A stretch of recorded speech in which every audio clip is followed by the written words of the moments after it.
Thousands rallying across the country to mark what they see as a day of mourning, a day of survival, a day that represents the dispossession of First Nations Australians.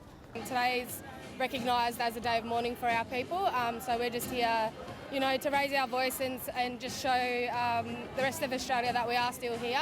We still have issues and we're still fighting. In Sydney, calls for justice for the more than 500 Indigenous Australians who have died in custody since the 1991 Royal Commission. This system was built to keep us down and it's still keeping us down today. Why are we still on these streets, still screaming on a microphone to be heard? In Darwin, the Dondale Detention Centre singled out in a call to end the incarceration of Aboriginal children as young as 10. Their lives will never recover and we've got to close this place down. Attendance at today's demonstrations a first for some. It was just last year that I became an Australian citizen, and it's something that I do feel strongly about. But for First Nations Australians, it's been a long fight. On January 26, 1938, Indigenous leaders staged a march from Sydney's Town Hall to Elizabeth Street. Today, a silent march on that same site. Over the years, these rallies have grown to become some of the biggest January 26 events across the country. A massive crowd turning up today, even as Australia contends with its biggest wave of COVID-19 yet. Most of the crowd masked.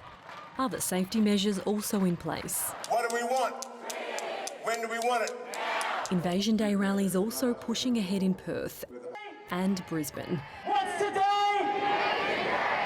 But in Tasmania, the event forced online due to COVID concerns, some 1,400 people taking part. We continue to mangana, to fight now, as they did then. The Melbourne demonstration also cancelled, but a sombre dawn service remembered the Indigenous people killed during colonisation. I commend the importance of healing and remind us all that forgiveness does not mean forgetting.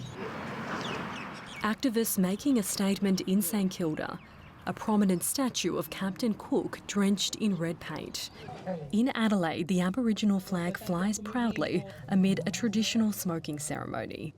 The flag now free for all to use after a $20 million copyright deal with the government. To have it back in our care, so to speak,